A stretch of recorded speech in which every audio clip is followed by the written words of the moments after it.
This woman didn't just climb to the top. She redefined what the top even looks like. From a quiet Christmas tree farm in Pennsylvania to a global empire worth billions, Taylor Swift has built something most artists only dream about.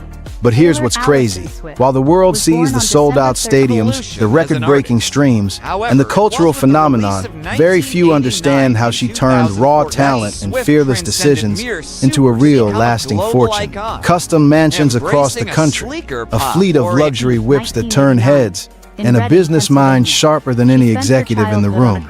And it all started from singing her heart out as a teenager, with nothing but a guitar and big dreams. Stick with me, because by the end of this, you're going to see exactly how Taylor Swift built her empire, why owning her own masters changed everything, and what her life actually looks like in 2026. This one's a story you don't want to miss. Let's start from the beginning, because you can't understand Taylor Swift today without knowing where she came from. Born and raised in Pennsylvania on her family's Christmas tree farm, Taylor grew up in a world that was miles away from the spotlight. No silver spoon, no industry connections, just a girl who loved storytelling through music. Her family moved to Nashville when she was young because she was determined to make it in country music. That kind of belief at such a young age, that's rare. Growing up, Taylor wasn't waiting for permission. She was writing songs, performing at open mics, and knocking on doors in Music City. By her teens, she had already signed a record deal and dropped her debut album. But this wasn't overnight success. It was years of grinding, learning the business, and staying true to her voice even when the industry wanted to box her in. She was the big dreamer in a family that supported her hustle, and that foundation taught her something crucial: control your own narrative. Her early country days built the base. Hits like Tim McGraw and Teardrops on My Guitar showed the world a fresh talent who could turn personal stories into universal anthems. But Taylor had bigger visions. While most artists stayed in their lane, she started evolving. She saw the music industry changing and understood that independence was power. That mindset would define everything that came next. As the 2010s rolled in, Taylor made the bold pivot to pop. Albums like 1989, Reputation, and Lover didn't just succeed, they dominated. She wasn't just dropping music. She was building a brand, a connection with fans so deep it became its own culture, the Swifties. But here's where the real empire building began. While touring the world and breaking records, Taylor was studying the game. She saw how artists often lost control of their work, and she refused to let that happen to her. The move that changed everything: re-recording her masters. After a public battle over ownership, Taylor went back and created Taylor's version of her early albums. It wasn't just about the music, it was a masterclass in business. Fans rallied behind her, streams exploded, and she regained control of her life's work. That single decision added hundreds of millions to her empire and inspired a whole generation of artists. Think about that.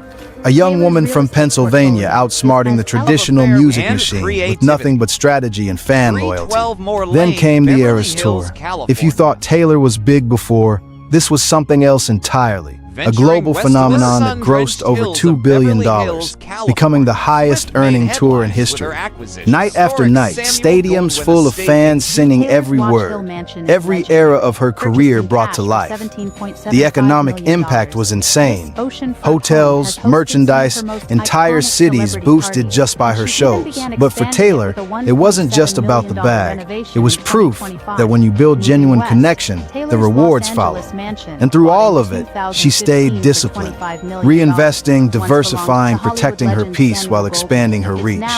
No shortcuts, no handouts, just pure vision and execution. Now, fast forward to 2026, and Taylor Swift is living at a level that makes your jaw drop. She's not just successful, she's built a durable generational empire. Let's talk about the homes first, because her real estate game is on another level. Taylor owns a stunning portfolio worth well over $100 million across multiple states. There's the iconic seaside estate in Watch Hill, Rhode Island, that massive oceanfront mansion where she's hosted legendary 4th of July parties. Privacy, luxury, and views that feel like a postcard. Then you've got her Tribeca compound in New York City, a multi-unit penthouse setup she customized for maximum privacy and creativity. Beverly Hills? She owns the historic Samuel Goldwyn estate, an 11,000 square foot Georgian revival masterpiece dripping with old Hollywood glamour. Nashville properties nod back to her roots, and she's got more strategic holdings that give her options wherever she wants to be. These aren't just houses, they're investments, sanctuaries, and statements. Places where she can create, rest, and live life on her terms. Growing up with limited space on that Christmas tree farm, now pulling up to oceanfront estates and skyline penthouses, that's what real come-up looks like. In the cars, Taylor's collection is pure flex mixed with smart taste. You've got the Ferrari 458 Italia for those high-speed days, the Porsche 911 Turbo when she wants precision and power, luxury SUVs like the armored Cadillac Escalade and Mercedes-AMG G63 keep her secure and comfortable on the move. Then there's the elegant Mercedes Maybach for those quiet chauffeur-driven nights. Plus classics like her pink Chevrolet Silverado that remind her of where she started. Different whips for different moods, different chapters. That's what real money looks like. Options, freedom, and style that matches the moment. But it's not just the homes and cars. Taylor moves with intention in everything. Her social media, her brand partnerships, her connection with fans. It all compounds. She doesn't chase trends. The culture comes to her. In 2026, her day-to-day is powered by systems she built over nearly 2 decades. Staff, teams, revenue streams from music, touring, catalog ownership, and more. No more uncertainty, just infrastructure that works for her. What sets Taylor apart is how she stayed rooted. She never forgot the fans who lifted her up. She pours back into the community through music, philanthropy, and inspiration. Young girls and boys see her and know it's possible to be authentic, smart, and unstoppable. She turned personal challenges, industry battles, and public scrutiny into fuel. Instead of letting it break her, she built stronger.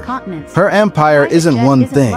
It's the music catalog valued in the hundreds of millions, the real estate that keeps appreciating, the tours that break records, and the brand that resonates across generations. From selling out arenas to sitting on a fortune built brick by brick through talent, business acumen, and relentless forward motion. Taylor Swift's story doesn't fit the usual boxes. She's not just a singer. She's a businesswoman, a cultural force, a living example of the marathon, writing her own rules, owning her narrative, and still creating at the highest level. The mansions aren't just mansions. The cars aren't just cars. They're proof of what happens when you bet on yourself completely. Think about the full journey one more time. The teenage girl with a guitar moving to Nashville. The artist who evolved fearlessly across genres. The strategist who fought for her masters and won. The superstar whose Eras tour shook the entire economy. And the billionaire icon in 2026 who still connects with millions like it's day one. That's not luck. That's architecture. She built this thing with heart, hustle, and vision. And in 2026, she's nowhere near the finish line. The music keeps playing, the empire keeps growing. Long live the eras, and long may Taylor reign.